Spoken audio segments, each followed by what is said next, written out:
Right breaking news చూస్తున్నాం. హిజ్రాల నాయకురాలు హాసిని హత్య కేసులోని సంచలనమైన నిజాలు బయటపడుతున్నాయి. అయితే హిజ్రాలలోనే ఒక హిజ్రా వేరే వ్యక్తితోని సంబంధం పెట్టుకుంది అని చెప్పి హాసిని హెచ్చరించడంతో ఆ హిజ్రాతో సంబంధం పెట్టుకున్న యువకుడు హత్య చేసినట్లు కూడా ఇక్కడ గుర్తించారు.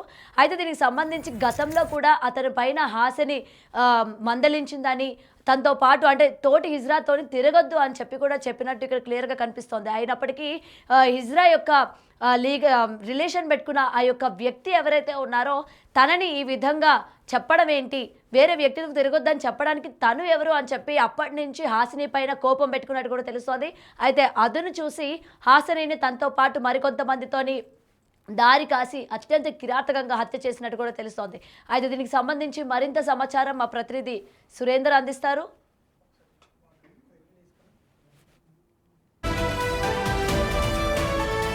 అయితే ఇప్పటికే హాసిని హత్య కేసులోని ఎప్పటికప్పుడు సంచలనమైన విషయాలు బయటపడుతున్న సందర్భం మనం చూస్తూ ఉన్నాం. అయితే ఇప్పుడు కూడా ఏంటంటే తన తోటి హిజ్రాతోని రిలేషన్ పెట్టుకున్న వ్యక్తి కరెక్ట్ కాదని చెప్పి తనతో రిలేషన్లోకి వెళ్ళొద్దు, ఏ రోజుకైనా మోసపోతావు, తన కరెక్ట్ కాదు అని చెప్పి హెచ్చరించినందువల్ల ఇవాళ హాసినికి ఇంత దారుణమైన పరిస్థితి ఏర్పడింది అన్న విషయం అయితే ఇక్కడ మనకి క్లియర్గా కనిపిస్తోంది. ఇదే కాకుండా ఆ వ్యక్తి హాసినికి దారి కాసి మరి తనతో పాటు మరికొంతమందితోని హాసిని పైన దాడి చేసి చంపినట్టు కూడా ఇక్కడ మనకి క్లియర్గా కనిపిస్తోంది. అయితే దీనికి సంబంధించి మరింత సమాచారం కూడా మా ప్రతినిధి సురేందర్ లైన్లో ఉన్నారు, అందిస్తారు. సురేందర్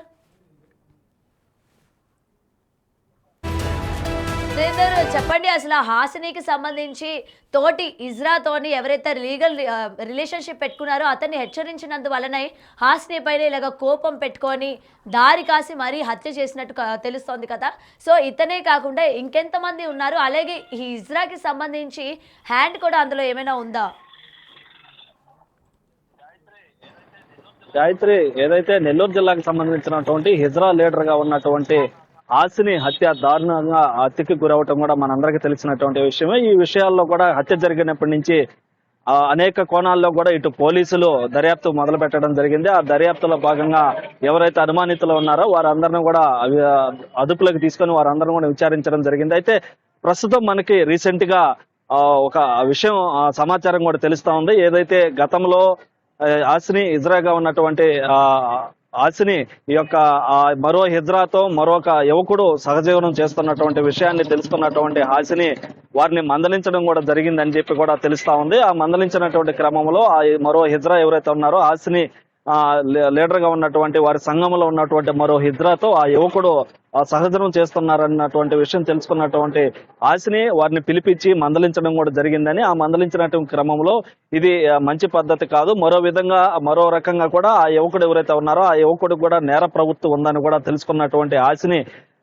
మీరు సహజనం చేయడం మంచిది కాదు, ఆ యువకుడు కూడా మంచిది కాదని కూడా హిజ్రాగా ఉన్నటువంటి మరో హిజ్రాకి కూడా చెప్పడం జరిగిందని తెలుస్తుంది. అయితే ఈ క్రమంలోనే మరో హిజ్రాగా ఉన్నటువంటి ఆ హిజ్రా కావచ్చు, ఇటు ఆ యువకుడు ఆ సహజీవనాన్ని అలాగే కంటిన్యూ చేయడం జరిగింది. అయితే చేసినటువంటి క్రమంలో ఒకసారి హాసిని యువకుడిని వేరే వాళ్ళ చేత కొంతమంది చేత దాడి చేయించిందని కూడా సమాచారం తెలుస్తా ఉంది. ఆ దాడి క్రమంలో అది మనసులో పెట్టుకొని ఏదైతే హాసిని లీడర్ గా అతి తక్కువ కాలంలో లీడర్ గా ఎదగడం, అదే విధంగా ఆ యువకుడిని టార్గెట్ చేయటం, ఆ హిజ్రాతో సహజీవనం చేయటం చెప్పినటువంటి విషయాలన్నీ కూడా ఖాతరు చేయనటువంటి యువకుడు మరో హిజ్రా అయినటువంటి వారిద్దరు కూడా ఆ విషయాన్ని ఖాతరు చేయనటువంటి పరిస్థితి. ఈ నేపథ్యంలోనే ఆ దాడి కూడా చేయించినట్టుగా కూడా తెలుస్తా ఉంది. ఆ దాడి చేయించినప్పటి నుంచి కూడా ఆ యువకుడు ఇటు హాసిని పైన పగ పెంచుకున్నాడనే విషయం తెలుస్తా ఉంది. ఆ పగ పెంచుకున్నప్పటి నుంచే అక్కడ హాసినికి డ్రైవర్ గా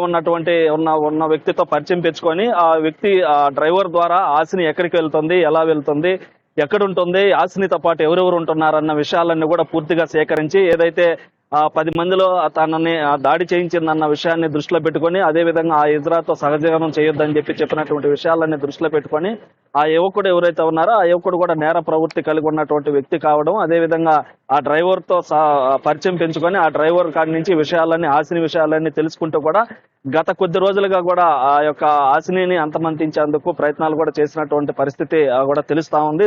దాంతో పాటుగా గత 3 రోజులుగా అంటే ఏదైతే హాసిని అమ్మమ్మ వాళ్ళ ఊరు ఏదైతే ఉందో పార్లపల్లికి సంబంధించి అక్కడ ఓ దేవాలయాన్ని నిర్మిస్తున్నటువంటి నేపథ్యంలో అక్కడ పూజల కార్యక్రమానికి సోమవారం నుంచి అక్కడ పూజలు చేపిస్తూ కూడా వస్తున్నటువంటి నేపథ్యంలో ఆ యువకుడు ఆ డ్రైవర్ తో ఉన్నటువంటి పరిచయాలతో ఎన్ని గంటలకి దేవాలయానికి కొలసి వస్తుంది, అక్కడ ఏమేమి పూజలు చేస్తున్నారు, ఆ పూజల నుంచి ఎప్పుడు బయటకు వస్తుంది, ఆ హాసినితో పాటు ఇంకా ఎవరెవరు ఉన్నారన్న విషయాలన్నీ కూడా పూర్తిగా సేకరించి ఒక పక్కా ప్లాన్ తో రెక్కి నిర్వహించి 3 రోజుల పాటు రెక్కి నిర్వహించి మంగళవారం రాత్రి అర్ధరాత్రి ఆ పూజలు పూర్తి చేసుకొని దాంతో హాసినితో పాటు మరో 20 మంది 20 మంది ఇజ్రాయల్ వెనక నుంచి వస్తున్నటువంటి నేపథ్యంలో ఆటోలో వస్తున్నటువంటి నేపథ్యంలో ఆ హాసిని వస్తున్నటువంటి కారుని మరో కారు వెంబడించి దాంతో పాటుగా అక్కడ ఉన్నటువంటి రైల్వే అండర్ పాస్ ఏదైతే ఉందో అండర్ పాస్ వద్ద వెనకనే కారు రావడం, అదే విధంగా ముందు నుంచి మరోవైపు కారు రావడంతో ఆ మధ్యలో ఆగినటువంటి కారు హాసిని కారు ఏదైతే ఉందో ఆ కారు వెనక్కి తీసుకున్నటువంటి క్రమంలో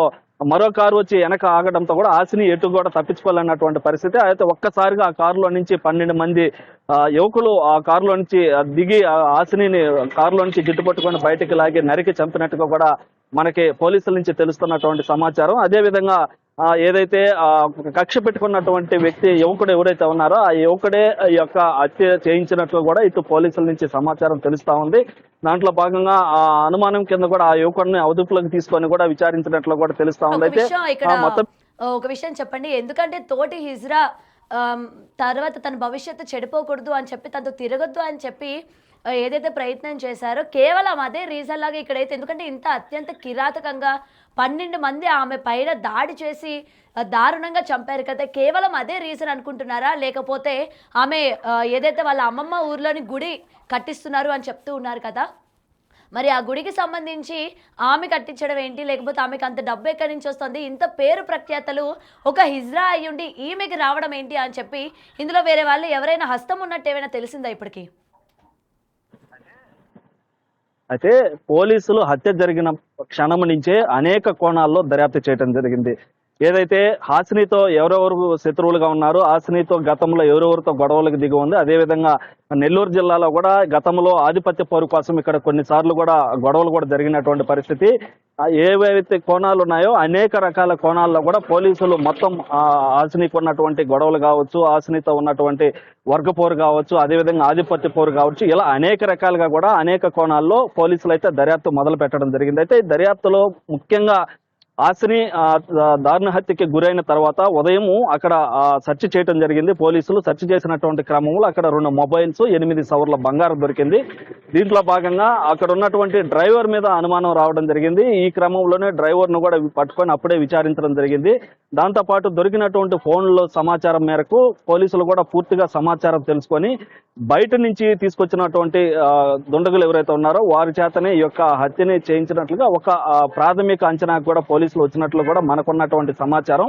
అయితే ఇటు ఏవైతే వాళ్ళకున్నటువంటి సమాచారం మేరకే ఆ డ్రైవర్ ని కూడా అదుపులోకి తీసుకున్నట్టుగా కూడా తెలుస్తున్నటువంటి సమాచారం నేపథ్యంలో ఆ డ్రైవర్ నుంచి వచ్చినటువంటి ఇన్ఫర్మేషన్ ద్వారానే ఆ యువకుడు ఎవరు ఏంటి అని కూడా ఆరా తీసి ఆ యువకుడి పైన కూడా దృష్టి పెట్టి ఆ యువకుడిని కూడా అదుపులోకి తీసుకొని ఆ యువకుడితో పాటు మరో 6 మందిని కూడా అదుపులోకి తీసుకున్నట్టుగా కూడా ఇప్పటి వరకు ఉన్నటువంటి ప్రాథమిక సమాచారం. అయితే ఇటు మొత్తం మీద కూడా అనేక కోణాల్లో ఈ యొక్క కేసునైతే పోలీసులు చేపట్టడం జరిగింది. చేపట్టినటువంటి క్రమంలోనే వారు ముఖ్యంగా ఈ యొక్క యువకుడు చేపించినట్లు కూడా ఒక ప్రాథమిక అంచనాకు వచ్చినట్లు కూడా మనకున్నటువంటి తెలుస్తున్నటువంటి సమాచారం ఇది గాయత్రి. అయితే ముఖ్యంగా ఈ యొక్క పోలీసులు అయితే ఎన్ని కోణాలు ఉన్నాయో అన్ని కోణాల్లో కూడా ఈ యొక్క కేసుని వారు విచారించడం జరిగింది. విచారించిన క్రమంలో ప్రథమంగా దీనివల్లే జరిగిందనేది ఒక ప్రాథమిక అంచనాకు వచ్చినట్టు కూడా మనకు తెలుస్తున్నటువంటి సమాచారం. దీంట్లో భాగంగానే వారిని కూడా అదుపులోకి తీసుకున్నట్టుగా కూడా తెలుస్తా ఉంది. ఇటు మొత్తం మీద కూడా ఏదైతే ఈ యొక్క